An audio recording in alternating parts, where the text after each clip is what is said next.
અમરેલી બાબરામાં આવેલ શ્રી ધોળિયા દાદાનું સાનિધ્ય, જ્યાં થાય છે ગમે તેવી ઉધરસનો ઈલાજ. બાબરામાં આવેલ ધોળિયા દાદાનું સાનિધ્ય એટલે બાબરા તાલુકા માટે એક વરદાન જેવી અને આસ્થાનું કેન્દ્ર. લાખો લોકોને અહીં પરચાઓ મળે છે. અહીં ફક્ત દાદાને 100 ગ્રામ કે 125 ગ્રામ ગાંઠિયા ધરવાની માનતાથી ગમે તેવી ઉધરસ હોય એ મટી જાય છે. અને જેમની યોગ્ય શક્તિ ના હોય તો ધોળિયા દાદા નાગ દેવતાને ચપટી ધૂળની માનતા માનો તો પણ અહીં તમારી જૂની ખાંસી ઉધરસ મટી જાય છે. એવા બાબરાના પ્રચલિત એવા દાદાના ફક્ત દર્શનનો લોકો લાભ લે તો પણ જૂની બીમારીઓનો નાશ થઈ જાય છે. હાલ આ વૈજ્ઞાનિક યુગમાં આ બાબતો અમુક લોકો માટે અજાયબી હોઈ શકે, પરંતુ બાબરા તેમજ સૌરાષ્ટ્ર આખામાંથી પણ અમુક લોકો માનતા પૂરી કરવા આવે છે, જે આજના કળિયુગમાં પણ સ્થાપિત થતા જોવા મળે છે. જ્યારે અહીંયા અમે હવા મૂઠી અથવા 11 રૂપિયાના જેટલા આપણે પહોંચી આવીએ એટલા ગાંઠિયા ધરવા આવીએ છીએ, એટલે 3.5 દિવસ અથવા 1 દિવસમાં ઉધરસ મટી જાય છે. જય ધોળિયા દાદા, હું અહીંયા બાબરા ગામમાં રહું છું. અમારે અહીંયા શરદી ઉધરસ જે થાય અહીંયા મટી જાય છે. અમારે અહીંની માનતા શું ધરવામાં આવે છે? ગાંઠિયા બીજું ગાંઠિયા, સાકર અને ગામથી ઘણા બધા આવે છે. ધૂળ ચડાવો અને સવા મૂઠી આમ ધૂળ ચડાવવું. ઓકે, આમલીન બોલો, ચાલુ કરો. ઓકે બેટા, તારું નામ? મારું નામ વૈશાલી છે.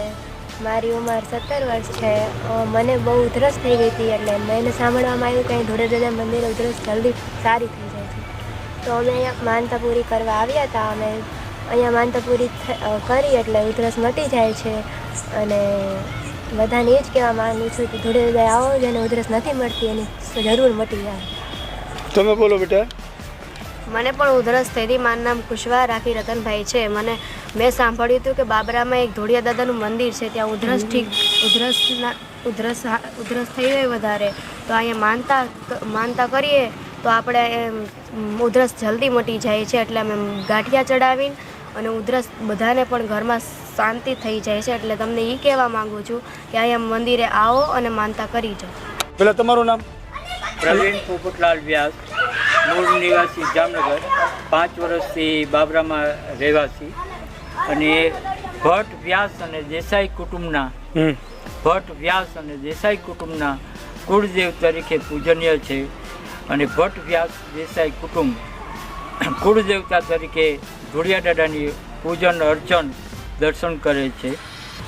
એ ઉપરાંત આ જે સ્થાન છે, ધોળિયા દાદાનું જે સ્થાન છે, એ પૌરાણિક મહાભારતના સમયમાં, પાંડવોના સમયમાં બાબરા અને જે પૌરાણિક નામ મણિનગર હતું, અને મણિનગરના સ્થાન ઉપર પાંડવોએ વસવાટ કરેલો હતો. એ વસવાટના ભાગરૂપે યજ્ઞાદિ કાર્ય દરમિયાન જે દેવ પ્રસન્ન થયા, એ દેવ અહીં બિરાજમાન છે. અને એ દેવને નાગદેવ સ્વરૂપે પૂજન કરે છે, પૂજન અર્ચન દર્શન કરે છે. ભટ્ટ વ્યાસ દેસાઈ કુટુંબના લોકો અને કુટુંબીઓ સિવાય બાબરા નગર અને બાબરા પંથક, બાબરા આજુબાજુના પંથકના લોકો પણ જ્યારે ડૉક્ટરો પણ હાથ હેઠા મૂકી દે ત્યારે ઉધરસના સંદર્ભમાં ધોળિયા દાદાના 1.25 રૂપિયો કે 125 ગ્રામ ગાંઠિયાની માનતા લે, અને એ માનતાના ફળસ્વરૂપે એ માનતા લે તે પછી એ કોઈ પણ જાતની દવા વિના એમને ઉધરસ મટી જાય છે. આજની તારીખે અનેક લોકો ધોળિયા દાદાના દેવ દર્શન માટે થઈને આવે છે, પોતાની મનોકામના પૂર્ણ કરે છે.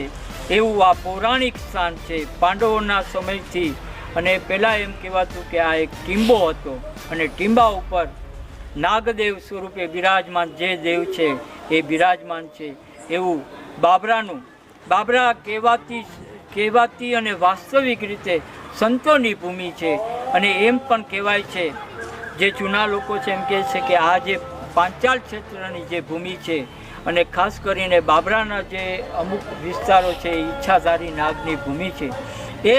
એ જે દેવતાઓનું જે કૃપા છે એ ભટ્ટ વ્યાસ અને દેસાઈ કુટુંબ ઉપરાંત પણ બાબરાના અનેક લોકોનું શ્રદ્ધાનું એવું આ કેન્દ્ર છે.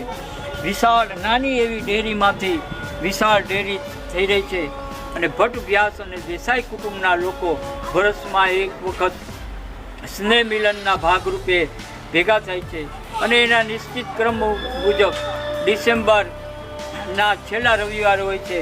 હમણાં 31મી ડિસેમ્બર રવિવારના રોજ ભટ્ટ વ્યાસ દેસાઈ કુટુંબના આખા દેશભરમાંથી જુદા જુદા સ્થાનમાંથી વ્યાસ કુટુંબના દીકરા દીકરીઓ વહુવારું બધા આવ્યા હતા અને દર્શનનો અને સામૂહિક રીતે પ્રસાદનો લાભ લીધો હતો. એવું આ અમૂલ્ય ઈચ્છાધારી નાગની ભૂમિનું દેવની ભૂમિનું આ એવું સ્થાન છે, પવિત્ર અને પૌરાણિક સ્થાન છે. એવા અમે લોકો તો લાભ લઈએ જ છીએ, બાબરાના નગર લોકો પણ લાભ લે છે. એવી ધોળિયા દાદાના ચરણોમાં પ્રાર્થના છે કે દરેક ઉપર કૃપા વરસાવે. તમારું નામ અને થોડીક મને અહીંયા જે પૂજા અર્ચના કરો છો થોડીક એની વાયકા મને સમજો, કેમેરાની સામે જ વાત કરજો. અમે મૂળ ભાવનગરના છીએ. જે અમારું નામ જયકિશોર બાલાશંકર ભટ્ટ છે અને અમે ઘણા વર્ષથી અહીં 35 વર્ષથી ઓછામાં ઓછી પૂજા કરીએ છીએ અને દાદાના પ્રતાપે અમે બહુ સુખી છીએ. બીજી રીતે વ્યાસ પરિવાર પણ બધો સુખી જ છે. વ્યાસ દેસાઈ ને ભટ્ટ પરિવાર પણ સુખી જ છે અને દાદા ઉપર બધાની કૃપા છે, દાદા ઉપર એની, જેથી કરીને બધા સુખી રહે છે. ઓકે.